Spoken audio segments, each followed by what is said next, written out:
Hello from Kingfisher, Oklahoma. Today we're looking at Job 38 and 39. So suddenly God is there. He's our special guest we've been waiting for. He's been watching this back and forth between Job and friends, and now it's his turn to talk. So suddenly God is speaking out of this whirlwind. He asks Job, who darkens this counsel? Now it says whirlwind. That's the same word used for the word of the whirlwind that took Elijah up. That's the same word in Hebrew for the storm in the story of Jonah. So this could be just lots of wind. It could be like a hurricane, tornado-ish. Not sure exactly. So God is challenging Job to answer him. Where were you when I made the earth? When the stars were singing and the angels were shouting for joy? Who gave the sea its limits? Is that you, Job? Are you in charge of making the days function? Do you know the depths of the sea? What about death? Do you know how that all works? Are you in charge of who dies and who doesn't? Do you know how big the earth is? Do you know where light goes? Do you have wisdom? Do you know where God keeps the snow and the hail? What about the interaction between wind and light? Do you know how that works? Do you make it rain? Do these things have a father or a mother? Who births these things? What about the stars? Do you control them? Do you control lightning? Did you give animals their abilities? Do you know everything about the animals? When they're born, how their instincts work? What about the unicorn? Can you tame the unicorn? This might be the rhinoceros. It might be an actual unicorn. It's one of 9 places, and it comes from where it's translated unicorn. It's one of 9 places that happens, and it comes from the old Latin, where it translated it monohorn, basically. I just think it's funny, so we're going to keep using it like it is. Can you tame the unicorn? Will he do your work for you? Did you give birds wings? Did you make the horse, the grasshopper, the ostrich, the hawk, the eagle? We see God is just challenging Job. Look, what do you know? You don't know anything. Look at all these things that are functioning just fine with 0 input from you, Job. So what do you know? So we're going to jump into that.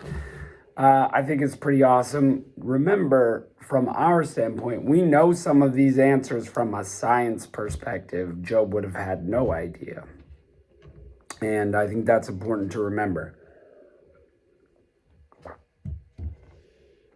But there's so much we don't know, even from a science perspective today.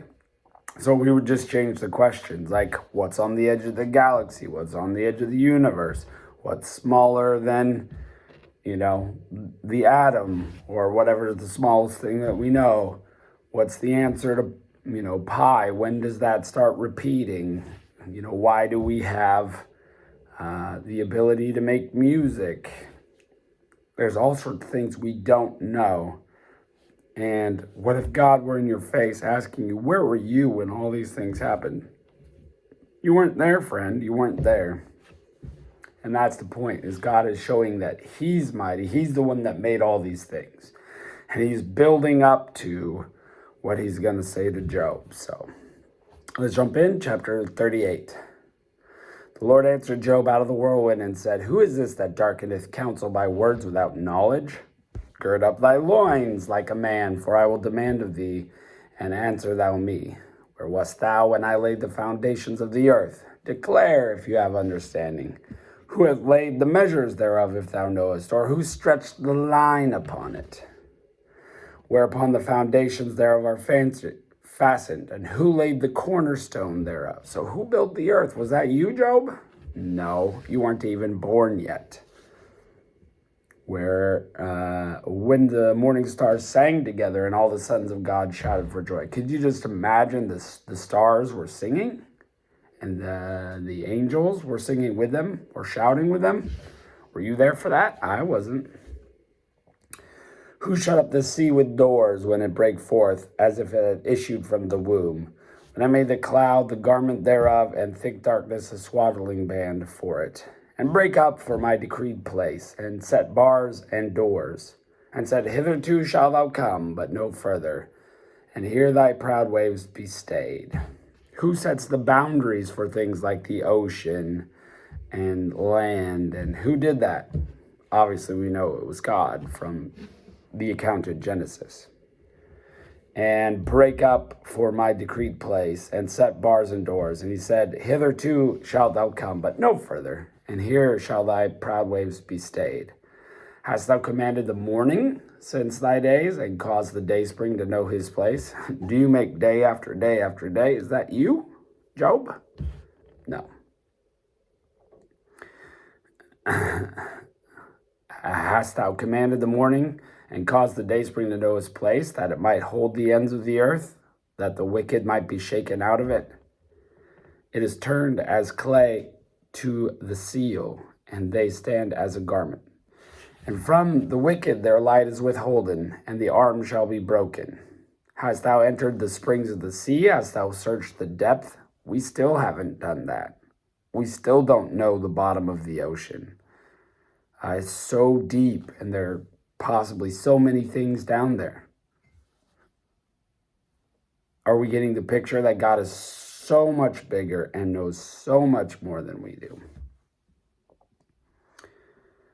Have the gates of death been opened to thee? Or hast thou seen through the doors of the shadow of death? We don't know what's on the other side of dying. I mean, we know what God has told us, but we can't see it. We don't have control over it.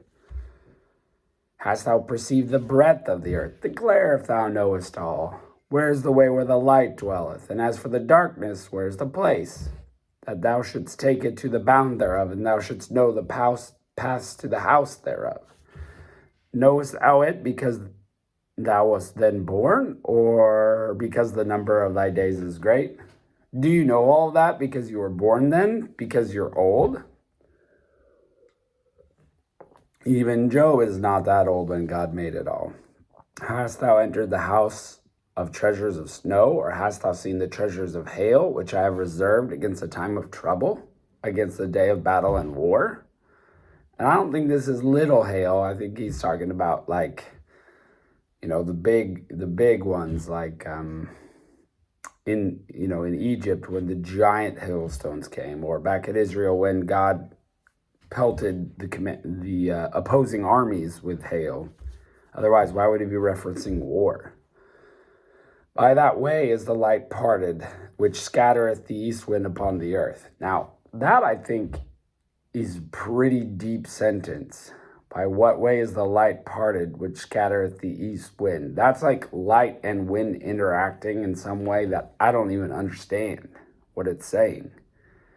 Could that be a very scientific explanation of what is happening? And we don't even know.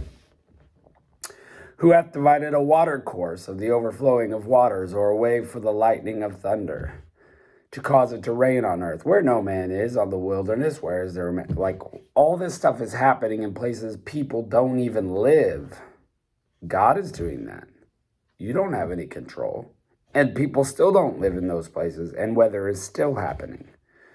To satisfy the desolate waste ground and cause the bud to grow up, all these trees and things that are growing, it's not because of us, it's because of God. Hath the rain a father, or who hath begotten the drops of dew? Out of whose womb came the ice, and the hoary frost of heaven? Who hath gendered it? The waters are hid as if with stone, and the face of the deep is frozen. Canst thou bind the sweet influences of Pleiades, or loose the bands of Orion? Canst thou bring forth Mazzaroth of a season, and canst thou guide Arcturus with his sons? Look, all the constellations and stars, did you make those? No. Knowest thou the ordinances of heaven? Canst thou set dominion thereof of the earth? Canst thou lift thy voice up to the clouds, and abundance of water cover thee? Canst thou send lightnings, that they may go unto thee? Here we are. Who put wisdom in the inward parts, and who hath given understanding to the heart? Who can number the clouds in wisdom, and who can stay the bottles of heaven? When the dust groweth into hardness, and clods cleave fast together. So all this stuff is happening by God's hand. And Job should clearly know these rhetorical answers. It's not me. I wasn't there. I don't have that kind of power. Who will hunt prey for the lion or fill the appetites of young lions when they couch in their dens and abide in the covert to lie in wait? Who provideth the ravenous food when the young ones cry unto God? They wander for lack of meat. So, who's providing all the animals with food? Is that you? No. So this first chapter is really a chapter of power. God is saying, I have the power. I do all these things without you. Do you recognize that I, God, am the King of the universe, so much more powerful than you or any other man? Do we recognize the place that I have? And he's going to continue, but I thought my voice would be better, and it just isn't. So I'm going to stop here today, and we'll get to chapter 39 another time.